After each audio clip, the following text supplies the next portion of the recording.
Si tout le monde était d'accord, cette émission n'existerait pas. Bonsoir à tous, bienvenue sur le magnifique plateau de Ça se débat, saison 1, épisode 67. 67 comme le célèbre mème de la génération Alpha. Alors je sais pas si je le fais bien, mais 6-7, 6-7, 6-7, ça parlera aux plus jeunes et aussi aux parents et aux grands-parents dont les enfants et petits-enfants n'arrêtent pas de faire 6-7, 6-7, 6-7. Au sommaire de l'émission ce soir, des responsables de la Maison-Blanche estiment que la situation politique serait bien meilleure si Israël frappait l'Iran en premier. Israël doit-il aller au charbon pour faire plaisir à l'oncle Sam? Débat dans quelques minutes.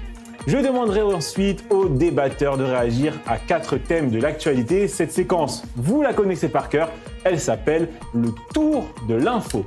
La Knesset a adopté hier en première lecture un projet de loi qui conférait au grand rabbinat l'autorité de déterminer les modalités de prière au mur occidental. Le texte a été adopté par 56 voix contre 47. Qu'en pensent les débatteurs du soir? Réponse à 21h30. Après ce débat théologique, nous redescendrons sur Terre pour danser sur le dernier morceau de Landner, une interview du tac au tac musical ce soir. Et Julien Lassalle rentre demain en France. Vous découvrirez sa dernière carte blanche Made in Israël à 21h53. Alors je vous dis la vérité, je suis absolument fan de ce programme, j'espère qu'il vous plaira. On commence tout de suite.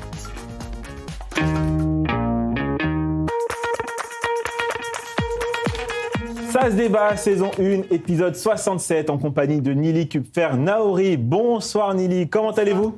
Très bien, grâce à Dieu. Un petit mot sur la visite du Premier ministre Modi en Israël. C'est un beau succès diplomatique pour le gouvernement israélien. Bien sûr, il faut reconnaître au Premier ministre israélien, Benjamin Netanyahou, qu'il est extrêmement puissant au niveau des relations diplomatiques. Et après, effectivement, la visite du président Trump, c'est maintenant Modi que nous recevons. Encore une puissance mondiale avec laquelle nous avons signé énormément d'accords dans différents domaines. Et cela prouve à quel point Israël est véritablement au premier rang des nations. En face de vous, Stéphane Blachman. Bonsoir Stéphane. Bonsoir Raphaël. Comment allez-vous ? Écoutez, ça va. Un petit mot avec vous sur cette affaire qui secoue le Shin Bet. Alors je vais expliquer d'abord à nos téléspectateurs avant de vous faire réagir. Un acte d'accusation a été déposé aujourd'hui contre un employé du Shin Bet, accusé d'avoir fait passer clandestinement des marchandises dans la bande de Gaza contre rémunération. C'est expliqué, à vous de réagir. Écoutez, c'est très grave parce que ce n'est pas seulement des marchandises. On a eu il n'y a pas longtemps les cigarettes. Il faut savoir que c'est de l'argent qui va directement au mouvement terroriste du Hamas. Donc ce n'est pas simplement se faire de l'argent en faisant des combines, c'est carrément un acte de traîtrise envers le pays. Il faut le comprendre. Et à Paris, nous retrouvons la seule et unique Rachel Bourlier. Bonsoir Rachel, comment allez-vous ? Écoutez, super. Moi, j'ai vu de la lumière. Je me suis dit, tiens, je vais revenir. Rachel, hier, nous parlions de l'antisémitisme en Italie, dans le Tour de l'info. Écoutez à présent cette affaire en France, cette fois. 2 croix gammées ont été taguées dans un ancien camp d'internement nazi situé dans la cité de la Muette à Drancy. Une réaction, Rachel ? Écoutez, c'est terrible car chaque jour, on se dit, mais ça ne s'arrêtera jamais. C'est une indignation, c'est un drame, c'est les années 30. Donc après ce qu'on a pu entendre encore aujourd'hui, où on a demandé à une famille de retirer une mezouza, on va en parler. Là un signe d'horreur, c'est des symboles tellement forts où on nous demande d'enlever notre identité. On nous rappelle des signes terrible de l'histoire, en fait. On vient nous chercher avec encore ce signe-là. Voilà, on veut nous blesser et nous rappeler des signes de l'histoire, des traumatismes, en fait. C'est monstrueux. Si vous permettez, en Bulgarie, un festival de musique électro a mis sur son site qu'il refusait de recevoir des sionistes responsables, soi-disant, d'un génocide. Et des affaires comme ça, malheureusement, il y en a énormément. Mais même en Bulgarie, vous imaginez. En Pologne aussi. Mais le gouvernement doit agir. Un documentaire sur la Shoah qui pourrait être interdit parce que ça déplairait aux autorités polonaises sur l'histoire de la Pologne pour la Shoah. On sait très bien que c'est un dossier qui est aussi très compliqué. Et à vos côtés, Rachel, nous retrouvons ce soir Michel Mimran. Bonsoir Michel, comment allez-vous ? Ça va très bien, Raphaël, et vous-même, ça va? Ça va très bien. On en parlait en off avec Stéphane, qui est aussi un amoureux du football. Le Paris Saint-Germain s'est qualifié hier dans la douleur en 8e de finale de Ligue des Champions. Stéphane est venu me voir en me disant « Ah, il joue mal le PSG en ce moment, parce qu'il aime bien un peu me taquiner sur ça.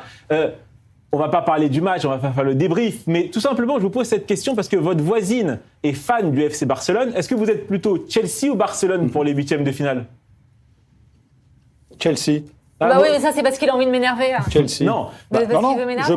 Non, Chelsea. Je préfère rencontrer Barcelone un peu plus tard. Moi, je suis d'accord avec Parce vous. qu'il sait qu'on va lui faire mal. Je préfère affronter Chelsea aussi. Je suis d'accord avec vous parce qu'on est revanchard de la Coupe du Monde des clubs, alors que le Barça serait revanchard contre nous après les dernières éliminations. Donc, vaut mieux affronter Chelsea. Ouais. Voilà, c'était la page football. Découvrons à présent quels débatteurs ont gagné les face-à-face de l'émission d'hier. À la question nucléaire iranien, Donald Trump tiendra-t-il sa promesse? Vous êtes d'accord avec Rachel Bourlier? Belle victoire, Rachel, 72%. Et à la question, l'OLP et le Hamas sont-ils les deux faces d'une même pièce? Vous êtes d'accord de façon écrasante avec Alexandre Bensoussan, un score de 95%. Le casting du soir est dévoilé, les résultats des face-à-face sont connus. Il est l'heure de passer au premier débat de cette belle émission. Et pour introduire parfaitement ce débat, avec un résumé parfait, factuel de la situation, retrouvons tout de suite notre envoyé spécial Jonathan Serrero depuis le nord d'Israël. Bonsoir Jonathan. Alors Jonathan, expliquez-nous cette information du média Politico qui affirme que l'administration américaine préférait qu'Israël parte au charbon en Iran. Oui, des informations du site d'information américain Politico. Selon certains proches de l'entourage du président américain Donald Trump, certains conseillers échafauderaient déjà, plancheraient sur un scénario selon lequel Israël frapperait en premier l'Iran, puis l'Iran riposterait et ensuite les États-Unis s'impliqueraient dans un conflit entre l'Iran et Israël. C'est un scénario qui est donc pensé au sein de l'administration américaine en raison de certains sondages qui affirment, qui révèlent qu'une grande majorité d'Américains seraient pour la chute, pour faire chuter le régime des ayatollahs de la République islamique, mais seraient opposés aujourd'hui à voir les États-Unis entrer en guerre, prendre des risques et voir des soldats américains tomber au combat. Il y a une autre raison aussi, c'est de voir la Chine s'impliquer dans le conflit et voir Pékin attaquer l'île de Taïwan si dans le scénario de voir les États-Unis attaquer donc la République islamique en riposte donc à une éventuelle attaque américaine. Le scénario le plus probable, Raphaël, des responsables sécuritaires israéliens et américains, c'est une attaque conjointe d'Israël et des États-Unis contre la République islamique. Merci beaucoup Jonathan pour cet éclairage complet et précis comme toujours. Ces informations ont inspiré l'équipe de SAS Débat et nous avons posé cette question aux débatteurs. La Maison-Blanche pousse-t-elle trop Israël en première ligne face à l'Iran? Stéphane Blachman a répondu oui et Rachel Bourlier a répondu non. SAS Débat, saison 1, épisode 67, face à face numéro 1, c'est parti. Stéphane, vous commencez 1 minute pour convaincre nos téléspectateurs. Rachel, vous enchaînez juste après. Est-ce que tout le monde est prêt? La régie ne semble pas prête. Ah, la régie est prête. Alors, Stéphane, c'est à vous, vous commencez. Écoutez, oui, bien entendu. Les États-Unis aimeraient qu'Israël fasse le sale travail. Le vrai problème, c'est qu'aujourd'hui, Trump ne s'intéresse pas malheureusement au peuple iranien et qu'il ne cherche que des intérêts économiques pour lui, à savoir est-ce qu'on va réussir à faire quelque chose avec l'Iran. Donc il a décidé peut-être de demander à Israël de faire le premier pas en attaquant. Alors nous, notre intérêt effectivement, c'est que l'Iran tombe, mais notre intérêt, c'est pas encore une fois d'être les premiers à frapper. Quand on regarde les forces qui sont aujourd'hui autour de l'Iran, les États-Unis doivent mener cette guerre. Alors ils auront besoin d'Israël, mais vous savez, nous risquons encore, nous, d'être touchés par les Iraniens. Donc il va falloir faire très attention et Trump devrait un petit peu faire ce qu'il dit, parce qu'il a quand même poussé le peuple iranien à sortir dans la rue en lui disant « on va venir » et il les laisse tomber. Donc vous savez, avec Trump, il faut quand même se méfier et à la fin, c'est encore nous qui risquons de trinquer, exactement comme à Gaza, où il désarme pas le Hamas, il va nous demander à nous de le faire. Merci beaucoup Stéphane. Rachel, c'est à vous. Alors il faut sortir de cette vision binaire qui voudrait qu'Israël soit le simple exécutant des volontés de la Maison-Blanche. Alors tout d'abord parce que ça voudrait dire que Israël n'est pas un État souverain. Alors surtout, en plus, ça voudrait mal connaître Donald Trump parce qu'on le sait, Donald Trump n'a pas envoyé tout cet arsenal militaire dans la région juste pour faire joli dans le décor et être là dans le paysage. Donald Trump, il veut quoi? Il veut prendre le leadership. Il n'a pas envoyé Israël, la première fois stopper Israël. On l'a bien vu pour aujourd'hui laisser Israël. Israël va peut-être frapper, mais en premier, mais Donald Trump ne sera pas un suiveur. Il laisse Israël agir, mais il ne va pas laisser Israël faire le sale boulot. On a besoin de lui. Il ne met pas la pression Israël. Il laisse Israël avoir les mains libres, et ça, c'est important. Il faut faire confiance à Donald Trump, et il ne laissera pas Israël faire le sale boulot seul. Merci beaucoup à tous les deux pour ce face-à-face. Nili, je me tourne vers vous. Est-ce que vous êtes plutôt d'accord avec Stéphane ou avec Rachel à Paris? Moi, ça ne me dérangerait pas du tout qu'Israël prenne l'initiative et soit le premier à attaquer. On n'est jamais mieux servi que par soi-même. Mais je trouve dommage les calculs politiques de ces décisionnaires américains qui pensent qu'Israël doit attaquer les premiers parce qu'en réalité, ils ne comprennent pas le langage du Moyen-Orient. Ils ne comprennent pas que le problème n'est pas d'être l'agresseur. Il faut surtout être le plus fort, être le plus puissant et montrer que nous sommes déterminés. Et là, la vérité, nous l'avons appris avec plus de 1000 morts le 7 octobre. Nous savions très bien que le Hamas était en train de s'armer lourdement. Nous savions très bien qu'il y avait des tunnels sous toute la ville de Gaza. Et pourtant, nous n'avons pas attaqué. Pourquoi? Parce qu'il était important pour nous de ne pas être soi-disant les agresseurs et que l'opinion internationale était très importante pour nous. Et nous l'avons payé très cher. Donc, je pense dommage d'avoir encore ce genre de réaction dans cette région. Ça ne marche pas. Michel Mimran, pourquoi Israël devrait-il lancer les hostilités? Je ne suis pas du tout d'accord avec cette position, donc je vais avoir du mal à vous répondre. Mais je rejoins ce qui est dit. Évidemment qu'Israël est le premier visé par l'agressivité de l'Iran. Donc le vrai intérêt d'Israël à lancer cette opération, c'est le fait, de la déclencher en espérant que les États-Unis leur viennent ensuite en aide. Donc on peut comprendre l'intérêt d'Israël à le faire. En revanche, je doute que ce soit le scénario qui soit privilégié et par le gouvernement israélien et peut-être même probablement par la plupart des décideurs de la Maison-Blanche. On ne déplace pas l'armada que déplacent les États-Unis pour finalement envoyer Israël faire le premier pas. Donc non, je suis plutôt d'avis d'attendre que les États-Unis se décident plutôt que de faire comme en juin, être nous les premiers à agir. Mais voilà. Je pense qu'il va y avoir une coordination en fait. Oui, mais il va y avoir une coordination, même si Israël frappe en premier. Donald Trump n'a pas envoyé tout cet arsenal militaire pour être un suiveur. Il y aura une coordination. Il y a eu une pression diplomatique au départ. Maintenant, c'est un alignement stratégique. Merci. Stéphane, selon vous, est-ce que l'optimisme règne toujours sur les négociations? On a vu un communiqué du sultanat d'Oman qui disait voilà, ça s'est globalement bien passé, il y a des avancées, on va poursuivre les négociations, parce qu'on rappelle, ça se passe en Suisse, mais au sein de l'ambassade d'Oman, là-bas, en Suisse. Est-ce que selon vous, il y a encore une issue possible par la voie diplomatique? Mais écoutez, il y a toujours... Mais est-ce que vous l'espérez aussi?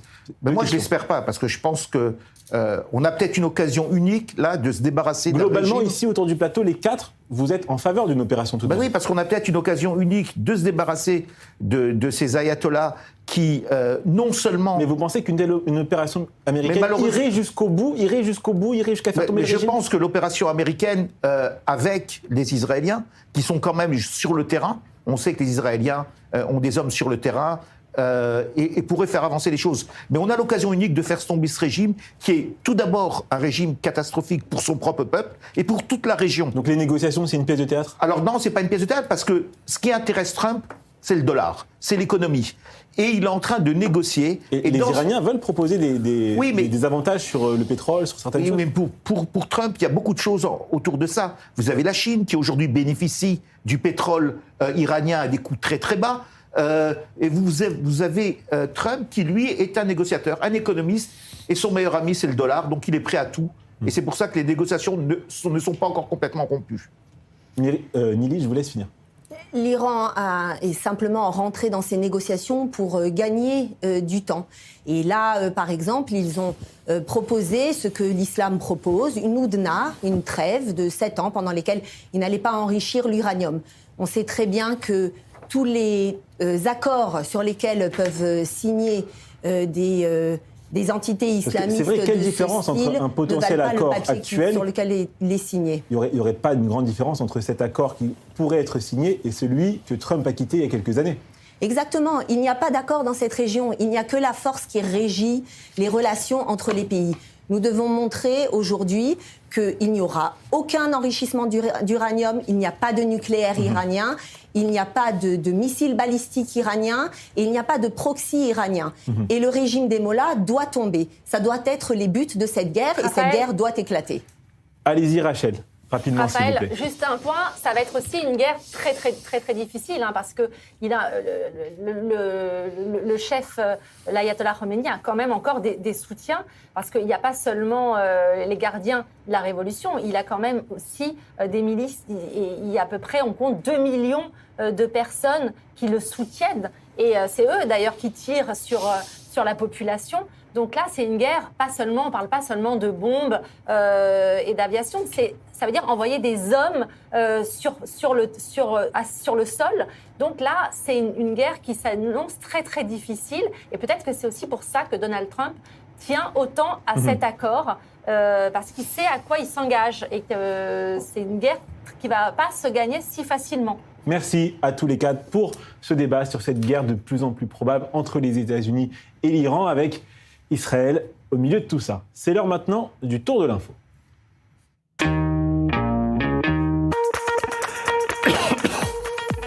Rachel Bourlier, je commence avec vous une information de nos confrères de Politico. L'ambassadeur de France auprès des Nations Unies à Genève n'a pas demandé la démission de Francesca Albanese lors d'une réunion du Conseil des droits de l'homme de l'ONU mercredi, alors même que Paris s'y était engagé auparavant.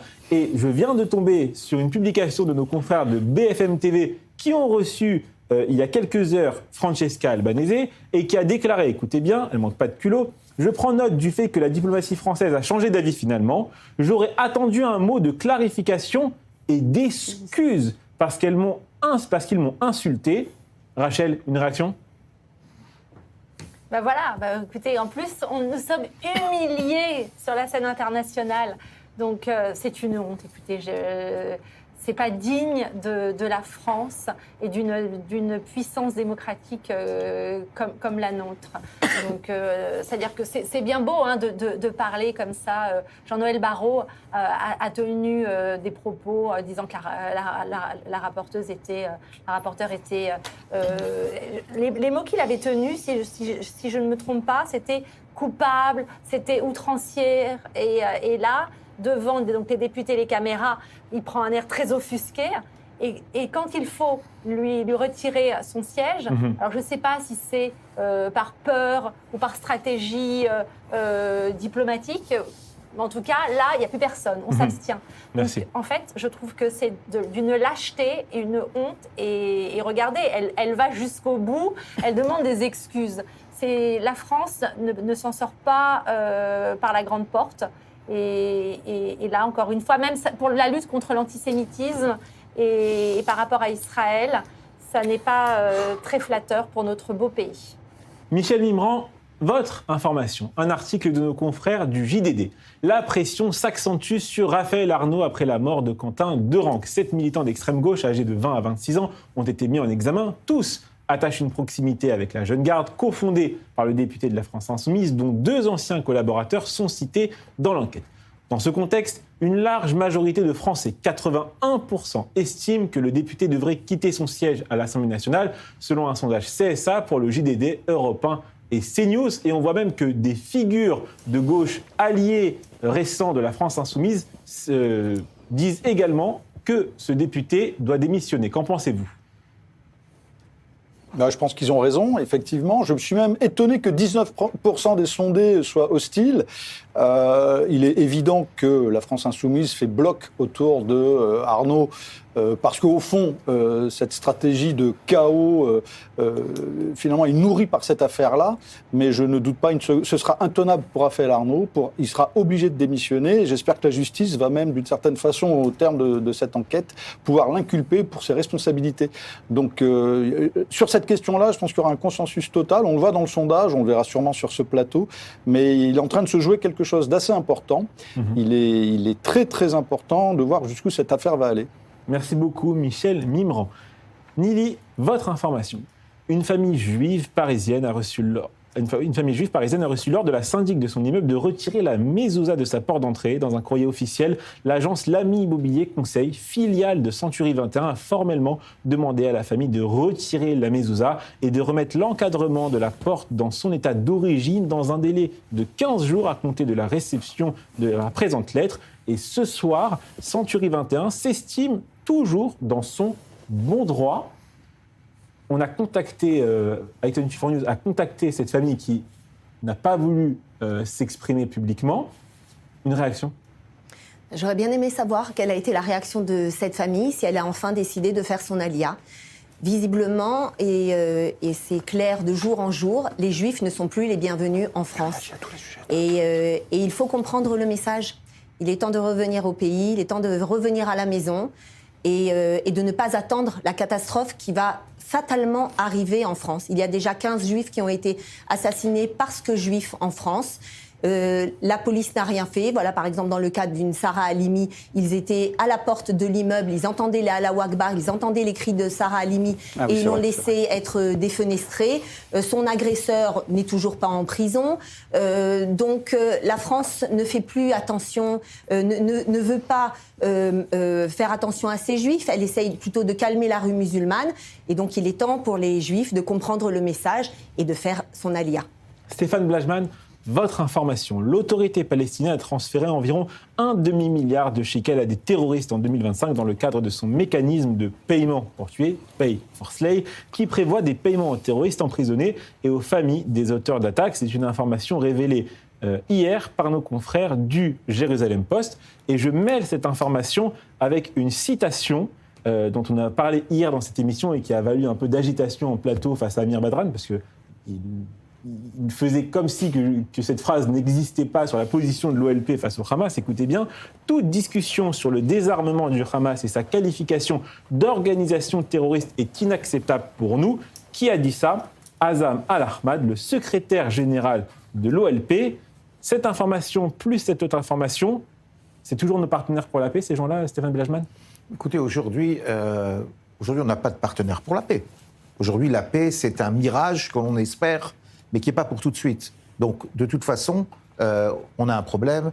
Cet argent qui est payé aux familles des terroristes, ce n'est pas nouveau. C'est depuis toujours. Mais il y a eu des engagements qui ont été pris. Par exemple, Emmanuel Macron, lorsqu'il a rencontré Mahmoud Abbas... Non, mais Emmanuel Macron, franchement, Raphaël, Emmanuel Macron, aujourd'hui, c'est même pas la peine de parler de lui. Mais je vais aller plus loin. Regardez ce qui se passe aujourd'hui à Gaza. On avait une assurance que... C'était Trump, hein, donc le grand ami d'Israël. On était censé ne passer à la phase de reconstruction qu'après que le Hamas ait rendu les armes. Non seulement le Hamas n'a pas rendu les armes, j'ai vu passer un article comme quoi le Hamas aurait aujourd'hui plus de 40 000 membres, il reconstruirait des tunnels, et on a quand même commencé cette deuxième phase de reconstruction. On est où ici ? Et qui va devoir désarmer le Hamas ? Ça va être de nouveau nos soldats ? Ça veut dire quoi ? Ça veut dire qu'en vérité, on ne peut pas faire confiance à Trump. Trump, le grand ami d'Israël, en vérité, il a des intérêts économiques, c'est ça qui l'arrange. Vous auriez préféré quel scénario ? Que des soldats américains débarquent dans la bande de Gaza pour désarmer le Hamas ? Mais écoutez, Trump s'est engagé et a dit, attention, si le Hamas ne rend pas les armes, ça va taper fort. Mais comme d'habitude, beaucoup de bruit pour rien. Et aujourd'hui, on se retrouve dans une situation de nouveau très dangereuse pour nous. J'ai entendu dire que les soldats indonésiens qui allaient venir là-bas étaient là non pas pour désarmer le Hamas, pas du tout. Ils étaient là pour protéger les Palestiniens des Israéliens. Donc, si vous voulez, on se retrouve aujourd'hui dans une situation d'une impasse totale à Gaza. Nili, une réaction rapide ?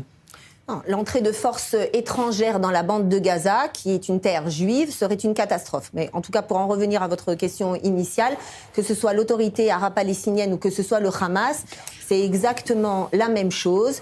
Les uns font semblant d'être modérés alors qu'ils n'ont jamais abrogé leur charte qui dit explicitement qu'ils veulent la terre d'Israël, de la Palestine, de la mer au Jourdain. Donc, que ce soit le Hamas ou l'OLP, ils ont exactement les mêmes buts. Non, mais Gaza n'est pas une terre juive, il faut arrêter. Gaza est une terre c'est juive. les Palestiniens, on n'est plus à Gaza. Gaza est une terre Aujourd'hui, juive. On va en faire un débat dans la prochaine émission. Il faut on en fait un comprendre débat. ça. Pas de problème, Allez. avec grand plaisir. Merci Faudra à revoir tous juste pour l'histoire un ce peu, tour c'est de bien. l'info. Il est l'heure de marquer une courte page de pub. À tout de suite sur i24 News.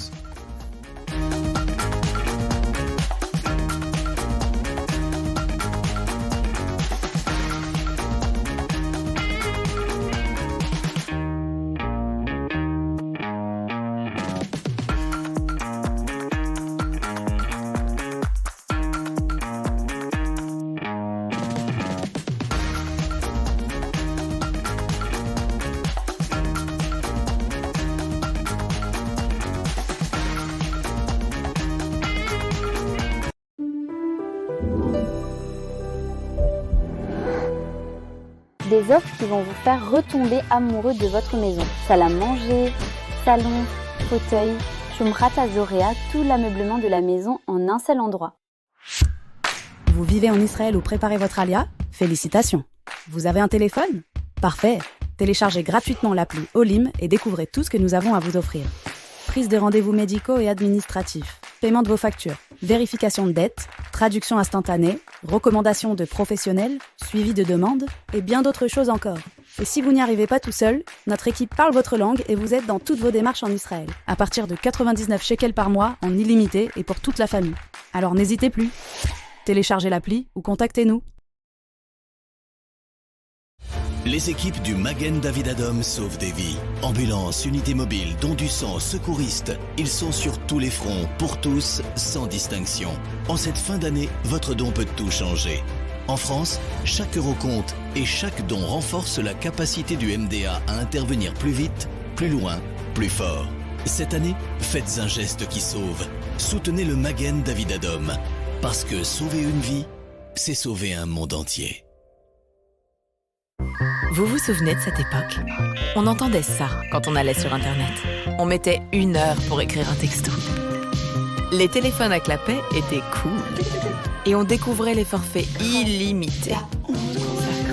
Jusqu'à aujourd'hui, où on stream, on fait des stories, des tutos, des vocaux, des visios. Mais tout ça pour dire les mêmes choses. On en a vécu des choses ensemble depuis près de 40 ans. Chez SFR, on s'engage chaque jour pour nos 25 millions de clients. SFR, on s'engage pour vous. Certains achètent un bien, nous détectons les opportunités. David Jamy Group, l'expérience au service de ceux qui veulent investir autrement. Aujourd'hui, Dubaï explose. Croissance exceptionnelle, fiscalité avantageuse, sécurité incomparable et une rentabilité unique au monde. Entourés des meilleurs experts, nous chassons sur place et à vos côtés les opportunités les plus prometteuses. À Dubaï, mais aussi à Miami, Tel Aviv et Paris. Vous voulez investir intelligemment? Sécuriser votre avenir dans les plus belles villes du monde?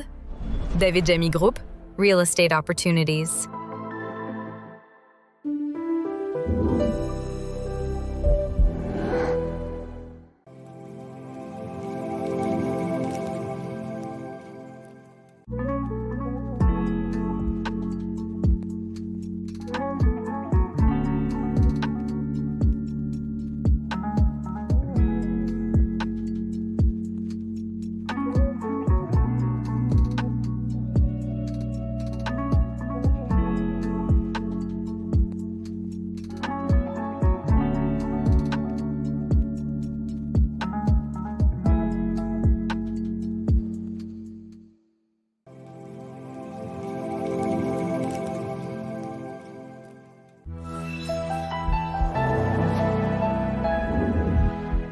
Innovation est de retour sur i24 News. Chaque semaine, nous vous emmènerons à la découverte de celles et ceux qui font demain, ici, au cœur de la Startup Nation.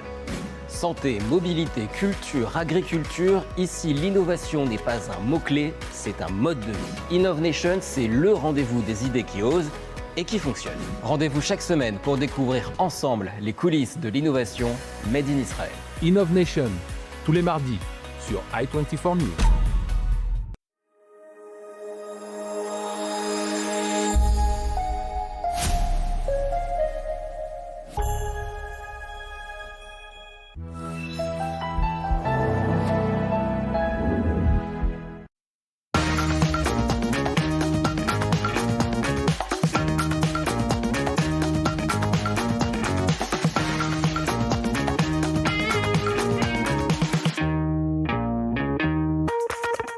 De retour sur le plateau d'i24 News, toujours avec Michel Mimran, Rachel Bourlier. Je ne sais pas de quoi vous avez parlé à Paris pour la publicité, mais ici, on a eu le droit à un débat de politique israélienne absolument passionnant, peut-être plus passionnant encore que lorsque vous êtes en direct. Moi, je pense qu'il faudrait qu'on coupe l'extrait et qu'on mette ça sur les réseaux sociaux parce que quand la caméra est off, là, vous lâchez beaucoup plus. Stéphane Blachman. Si c'est le sujet, moi, je me lâche pareil en direct. Hein. Stéphane Blachman et Nili Kupfer, no. Nous, on a parlé de politique aussi. Vous avez parlé de politique aussi. On a parlé chiffon, nous. Ah,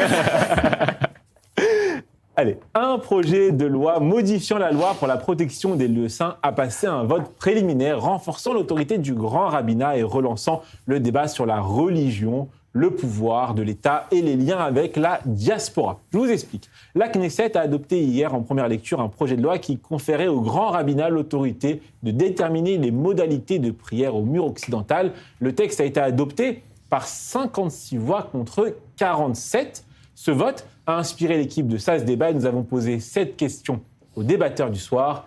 La gestion du Kotel doit-elle être ouverte à toutes les composantes du judaïsme? Michel Mimran a répondu oui et Nili Kupfer-Naouri a répondu non. SAS Débat, saison 1, épisode 67, face à face numéro 2, c'est parti.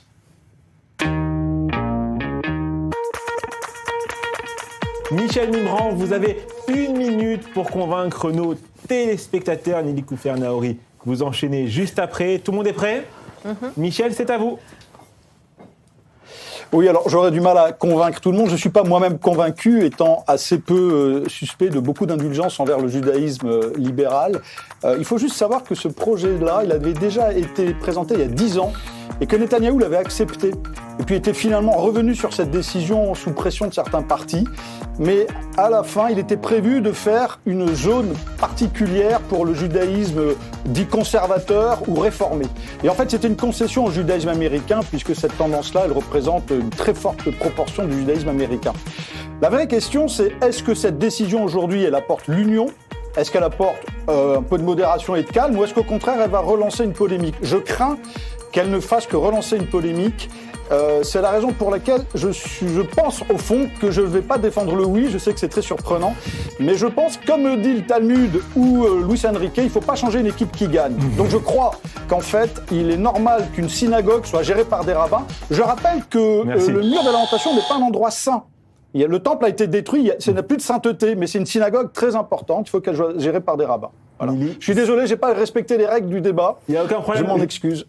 Moi aussi, je suis un peu mitigée sur la question. Bah voilà, parce que c'est ce que j'allais dire. Nili aussi est mitigée sur la question. Et c'est bien aussi, parce que je pense que sur ces débats théologiques-là, il faut peut-être aussi douter un peu. Nili.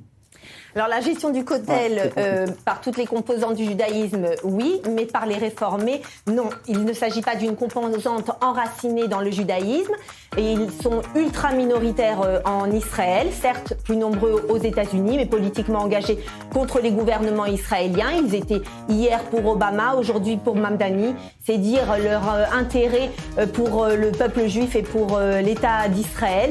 On leur a donné d'ailleurs une partie du Kotel et elle est pratiquement vide. Cela prouve bien qu'ils ne viennent au Kotel que par provocation. Donc il s'agit d'un courant qui essaye d'imposer son avis sur la grande majorité du peuple qui lui est profondément attaché à sa tradition et ils essayent d'effacer nos traditions, nos coutumes, notre loi. Et dans la zone la plus sensible de notre histoire nationale et aidés par la Cour suprême qui partage leur agenda politique. Nous sommes un État juif et nous devons le rester. Stéphane, je vois Michel Mimran que vous levez la main, mais vous connaissez le principe. Après la minute, je fais d'abord un petit tour de table. Stéphane Blachman, vous pour le coup, vous doutez pas sur cette question? Non, mais moi je doute. Enfin, on doit toujours douter. Mais là, je ne doute pas vraiment parce que je vais vous dire quelque chose. Quand on parle du grand rabbinat, on parle de l'orthodoxie israélienne. Alors, aujourd'hui, demain, vous savez, aujourd'hui, les soldats, quand ils terminent leur course militaire, ils viennent jurer à ce moment-là et toutes les familles viennent. Mais qui vous dit que les rabbins demain ne diront pas « Ah oui, mais attendez, on va séparer les hommes des femmes, les parents seront séparés, vous aurez les hommes d'un côté, les femmes d'un autre côté. » Comment ces gens-là, ces orthodoxes qui refusent de faire l'armée en Israël, vont décider de ce qui peut se passer au niveau tout autour du mur occidental? Je pense que le mur occidental appartient à tous ceux qui se sentent juifs, que ce soit les orthodoxes, des réformistes, des libéraux, des traditionnels. Le peuple juif est une composante totale et vouloir se couper des juifs américains qui critiquent le gouvernement d'Israël, comme ici la majorité des Israéliens critiquent ce gouvernement, ce n'est pas critiquer pourtant, il est un arrivé pays. démocratiquement au pouvoir, donc Oui, ça n'est pas la majorité. c'était il y a 3 ans, c'était avant le 7 octobre. Mais même d'après tous les sondages le donnent perdant. Tous les sondages le donnent perdant, je suis désolé. Je suis désolé. Les sondages le donnent perdant. Michel Mimran veut réagir et après Rachel. Michel, c'est à vous. Non, je vais laisser la parole à Rachel, qu'elle finisse le tour de table et je parlerai après. Alors Rachel, c'est un sujet Rachel, on vous sensible. écoute. Donc c'est un sujet sensible et parce que ça touche à l'identité juive. Mais moi, je vais aller sur le nom, mais parce que sur un point par rapport, je veux pas sembler être une personne fermée, mais bien au contraire, c'est avoir un sentiment d'ouverture. En disant ça, c'est parce que je vais prendre le symbole par rapport au Kotel, qui est une synagogue à ciel ouvert. Et autant quand on est un juif libéral, eh bien, on peut, j'allais dire, prier partout, si je peux m'exprimer ainsi. Mais si on est un juif orthodoxe, là, en revanche, on ne peut pas être mélangé. Donc, c'est pour ça que je vais aller vers le nom et garder bien... Mais c'est pas mélangé Exactement. Non, mais si en revanche, on devait... Non, c'est pas mélangé. Justement, non, mais si ça devait changer... Non, ils veulent rien changer. C'est le rabbinat qui veut changer les choses, ne vous trompez pas. Mais c'est exactement le contraire. Aujourd'hui, les réformés exigent une zone dans le Kotel qui serait mélangée avec les femmes qui monteraient à la Torah. Ils ont le droit. Mais ils ont leur zone de côté, ils n'y sont jamais. S'il vous plaît. Non, mais c'est très difficile. C'est faux. Nili, s'il vous plaît. Michel, c'est à vous. S'il vous plaît. C'est à vous. Oui, je voulais juste faire une précision, c'est que la Cour suprême, elle n'est pas du tout en train de se positionner sur cette question. Elle a juste demandé au gouvernement de répondre sur qu'est-ce qu'il entendait faire, parce qu'il s'était passé un événement, je ne sais pas si vous vous souvenez, avec une pierre qui était tombée à un endroit qui justement était plus ou moins prévu pour ça. Et donc la Cour suprême demande, OK, qu'est-ce qu'on fait de cette question-là ? Je ne suis pas certain que la Cour suprême aujourd'hui, elle dise qu'elle soit favorable à la création d'un endroit mixte. Je voulais répondre Stéphane. À Stéphane, qui disait le grand rabbinat, c'est l'orthodoxie. J'ai envie de dire, dans beaucoup de pays, le grand rabbinat, c'est l'orthodoxie. En France, le grand rabbinat, c'est l'orthodoxie. Il n'y a pas de raison de s'en surprendre et il n'y a pas non plus de raison de véritablement s'en plaindre. C'est pour ça que cette question-là, à mon avis, elle risque de faire couler beaucoup d'encre. Je crois sincèrement que, vous savez, le grand rabbin Rabinovitch, c'est lui qui gérait le Kotel il y a une dizaine d'années quand il y avait déjà eu cette proposition. Il avait eu cette phrase incroyable. Il avait dit, c'est le cœur lourd que je dois accepter cette zone mixte, mais en même temps, ça me soulage parce qu'il ne voulait plus voir les confrontations qu'il y avait dans la zone féminine entre les orthodoxes qui priaient et les femmes qui étaient moins orthodoxes, et il y avait des confrontations à ce sujet-là. Donc il disait, d'un côté, ça m'ennuie, mais de l'autre, je sais que ça va peut-être pacifier la situation. C'est la raison pour laquelle je comprends que tout le monde soit un peu partagé, en fait. C'est très difficile de se... Je veux dire, la halakha ne se vote pas à la majorité, c'est pas comme ça que ça se passe. Il faut chercher la paix et l'union. On ne sait pas du tout si c'est comme ça qu'on l'aura. Mais cette question, elle reviendra sans cesse. Probablement qu'un jour, ce statu quo, il va voler, qu'il y aura une zone mixte, parce qu'il y a une immense proportion, et notamment aux États-Unis, on l'a dit, de juifs qui sont réformés. Et ce n'est pas tous des soutiens de Mamdani. Nili, je suis désolé de te le dire. Il faut arrêter de dire que tous les juifs américains votent pour Mamdani. Qui a voté pour Mamdani, c'est les réformés. Pas du tout. Bien sûr que si. Nili, c'est pas les orthodoxes. On va un peu peut-être politiser un peu ce débat. On est dans une année électorale, il y a bientôt des élections en Israël, certains parlent d'une date début septembre, Yoav Kish a évoqué cette date, d'autres parlent évidemment d'octobre, la date butoir, au plus tard pour l'organisation de ces élections.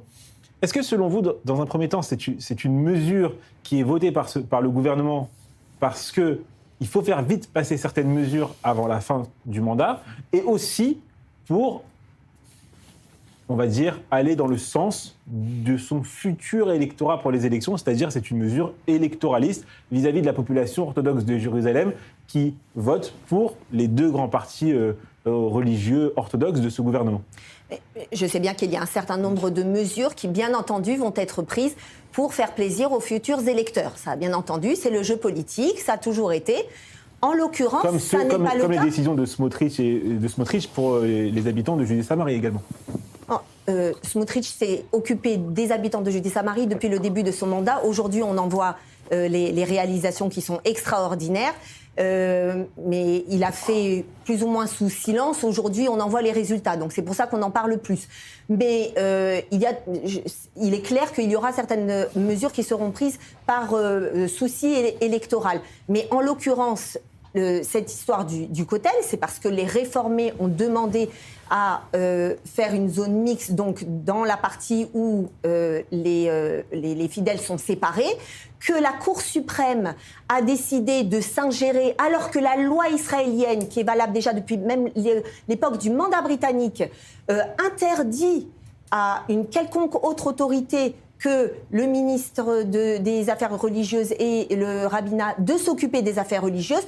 La Cour suprême, comme d'habitude, comme cette dernière période, a décidé de s'ingérer et de décider qu'il fallait effectivement que le gouvernement... des limites à ce gouvernement d'extrémistes. Non, parce qu'ils ont décidé, alors qu'ils ne sont pas élus, que c'est eux qui gèrent le pays. Et donc, le gouvernement a dû répliquer et légiférer. Oui, mais moi, je voudrais savoir. Donc, c'est quand même, donc, en gros, c'est des partis antisionistes, puisque les partis orthodoxes sont antisionistes, qui vont décider de ce qui se passe dans notre pays. Je suis désolé, c'est pas comme ça que ça se passe. Tous les députés du Chasse ne sont pas des antisionistes. Ah bon? Je suis désolé. Qui ont fait l'armée.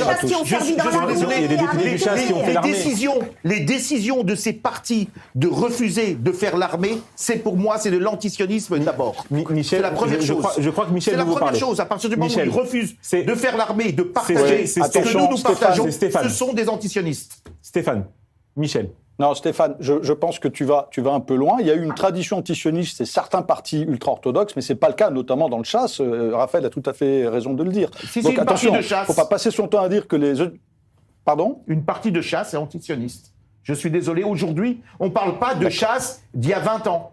Ça a évolué, les choses ont évolué. Et les partis religieux ashkénazes sont carrément antisionistes. Il suffit d'écouter ce qu'ils disent. Malheureusement, Michel, et en même temps, pas tous dans leur sein. Pas tous dans leur sein. Pas tous. Pas tous.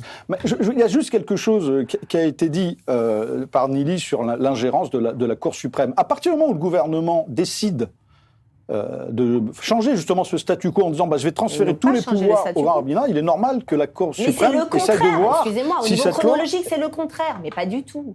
Les réformés ont fait une plainte auprès de la Cour suprême pour que la Cour suprême ordonne au gouvernement de faire une zone mixte. Et donc le gouvernement, la Knesset a réagi en légiférant cette loi. Rachel Bourlier, je vous donne le mot de la fin sur ce débat et après on va avancer parce que notre invité Zoom nous attend. Rachel.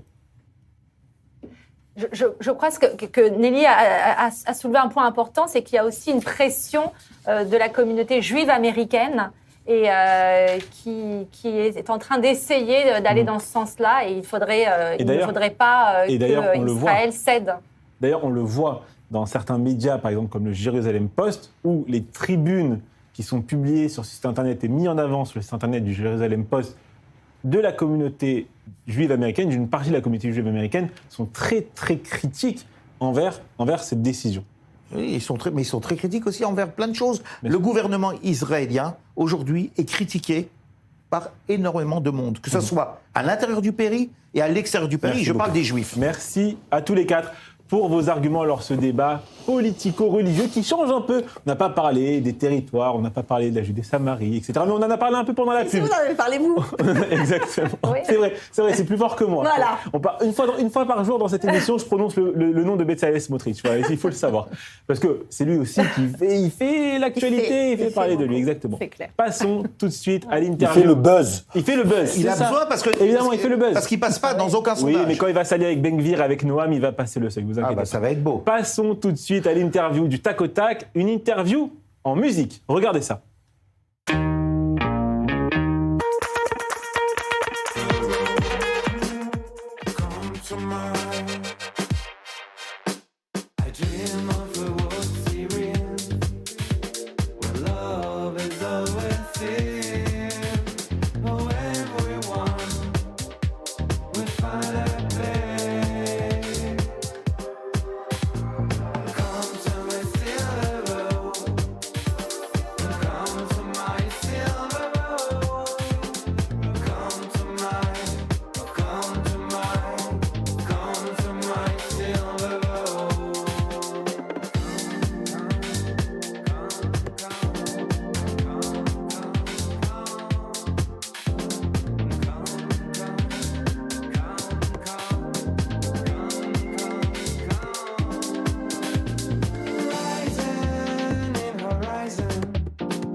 Et cette chanson est signée Lander. Bonsoir Lander, merci d'avoir accepté notre invitation sur i24 News. Ça va très bien, merci d'avoir accepté cette invitation. Alors, ce nouveau titre, Come to My Silver Road, vient de sortir et il faut nous raconter comment est né ce projet. Alors, ce projet, déjà, la première chose, c'est que je suis arrivé en fait en Israël il y a à peu près 4 ans. Il s'avère en fait que j'ai fait une école qui s'appelle Rimon. Et après, en fait, concrètement, au fur et à mesure que j'ai fait mon parcours musical, m'est venue en fait justement cette idée de créer une chanson qui soit plutôt en fait basée sur la paix, la sérénité et l'espoir. Alors, quand je parle de la paix, ce qu'il faut savoir, c'est que cette chanson, elle a été écrite en tout cas avant le 7 octobre. Et c'est plus une sorte d'ode en fait à la paix intérieure et à la sérénité. C'est comment tu fais en fait, tu vois, pour rechercher la sérénité qui est en toi. Moi, ce que je propose, c'est une solution, bien évidemment. C'est à travers, d'une part, l'apprentissage, par exemple, d'un domaine artistique ou artisanal, et après de le mettre en application. Voilà, pour répondre un petit peu à ta question. Et donc, est venue, bien évidemment, toute cette idée de créer tout un univers autour de Kikar HaBima et particulièrement des lumières en fait, de Hanouka. Mais on a déjà échangé, hein, j'avais fait une interview avec vous à l'époque pour... il y a un petit problème de connexion, j'ai l'impression. Est-ce que vous m'entendez bien ? Ouais, là c'est bon. Là, ok, super. Je disais qu'on avait déjà échangé, parce que j'avais fait une interview de vous à l'époque pour un journal papier, Actualité Juive, et vous m'avez raconté votre parcours qui est assez particulier dans la musique. Lorsque vous êtes arrivé en Israël, vous avez par exemple donné des cours de musique pour des enfants qui arrivaient en Israël, et en fait vous êtes dans une approche aussi de beaucoup de transmission dans votre musique. C'est exactement ça. C'est-à-dire que quand justement j'ai fait... Donc, il s'avère que j'ai fait une école qui s'appelle Rimon, de perfectionner tout ce qui était lié aux harmonies jazz. Et il s'avère en fait que j'ai l'opportunité, à l'occasion de ce parcours, de donner des cours à des enfants en fait, pour le coup, qui étaient dans le besoin, des enfants issus en fait de l'immigration et particulièrement soudanaise et éthiopienne. Et l'idée en fait, c'était de leur transmettre justement un savoir et particulièrement le savoir musical. À travers la création en fait, de musique de manière différente. C'est-à-dire, c'est pas forcément utiliser des instruments de musique, mais c'est plutôt utiliser tous les instruments en fait, qui nous entourent pour pouvoir faire de la musique. Mmh. Donc, par exemple, avec un stylo, avec une bouteille, et ce genre de choses. Alors là, c'est vrai, honnêtement, dans Come to My Silver Road, on voit pas trop cet aspect-là, mais effectivement, en tout cas, moi, dans mon idée, dans mon projet musical, l'idée, c'est toujours de transmettre, non pas juste en fait la joie, la simcha, comme on a l'habitude, mais essayer en fait de transmettre un message. Mais on vit actuellement une période tendue. Je suis désolé, la connexion elle coupe assez régulièrement. C'est vrai. Je suis désolé. Mais là, est-ce que vous m'entendez bien ? Ouais, c'est bon. On est peut-être au bord d'une guerre avec l'Iran, une guerre régionale dans une société qui est tendue après des mois et des mois de guerre dans la bande de Gaza, dans le nord, etc. Est-ce que vous sentez qu'il y a une différence d'approche ? Parce que vous jouez aussi votre musique dans la rue, vous jouez dans des clubs, vous jouez à Tel Aviv. Est-ce que vous ressentez une approche différente du public par rapport à la musique, par rapport à tous ces événements et le contexte dans lequel évolue actuellement le pays ? Alors, déjà, ce que je pense, c'est que depuis qu'il y a eu la trêve, il y a un besoin, je pense, nécessaire et vital de faire la fête. Et aussi justement en fait d'essayer d'oublier. Alors c'est vrai qu'après avec les menaces qu'on a avec l'Iran, moi en tout cas dans mon entourage, ce que je constate c'est qu'on se dit il faut faire la fête jusqu'au dernier moment. Alors quand je dis faire la fête, c'est faire la fête aussi de manière entre guillemets réfléchie. Alors moi il faut savoir une chose, c'est qu'à la fois je suis musicien, je suis chanteur, mais je suis aussi DJ. Et il s'avère que c'est vrai que depuis la trêve, j'ai eu beaucoup de demandes en fait depuis lors. Donc voilà. Et Après la musique, il faut savoir une chose, c'est que il y a pas plusieurs types de musique, mais la musique elle a plusieurs types d'objectifs. Elle peut avoir en fait un objectif thérapeutique, elle peut avoir un objectif aussi d'entertainment. Et pour le coup, moi j'essaye de combiner les deux. Et où est-ce que nos par rapport à ça. téléspectateurs... Alors maintenant, c'est vrai, hein, j'avoue une chose. Hein. Ouais. Pardon? Non, allez-y, finissez. C'est vrai que la connexion est difficile, Non, allez-y. Ce que j'allais dire, c'est que c'est vrai que à l'approche, on ne sait pas, hein, on ne peut pas être prophète, on ne peut pas savoir en fait ce qui va se passer. Puis de toute façon, c'est la Kadosh Baruch Hu qui va décider. Mais c'est vrai que s'il y a une guerre, justement, il faut en profiter jusqu'au dernier moment. Dire, allons-y, créons de la musique, créons des choses, créons de l'art et faisons en sorte en fait de ne pas être que juste et seulement focalisés sur les aspects négatifs qu'il peut y avoir. Merci beaucoup Pierre-Henri d'avoir accepté notre invitation ce soir sur i24 News. Je invite tous nos téléspectateurs à vous suivre sur vos réseaux sociaux et à aller écouter votre musique sur toutes les plateformes de téléchargement évidemment et sur le média avec le petit logo rouge YouTube. D'ailleurs, nos téléspectateurs qui nous suivent actuellement sur YouTube, on vous passe bien évidemment le bonjour. On arrive à la fin de cette émission et comme vous le savez, la fin de l'émission de Ça se débat, c'est toujours avec la carte blanche de Julien Lassalle. C'est parti.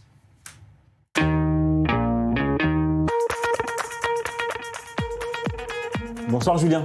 Bonsoir Raphaël. Comment allez-vous? Ça va. C'est un retour sur le plateau. On revient. Vous êtes venu nous faire un petit coucou avant-hier. Et c'est ça. Hier, vous nous avez raconté votre journée à Jérusalem. C'est ça. Et aujourd'hui, vous êtes là pour faire la carte blanche à mes côtés. Et avec toi, ça y est, je suis vraiment là. Et je vais revenir. Je vais revenir plus souvent d'ailleurs. Avec grand plaisir, Julien. Mais d'ailleurs, bonsoir tout le monde. Et avant de commencer, avant que tout le monde bondisse de son fauteuil, parce que je sais ce que vous dites là, il est vraiment trop beau. Non.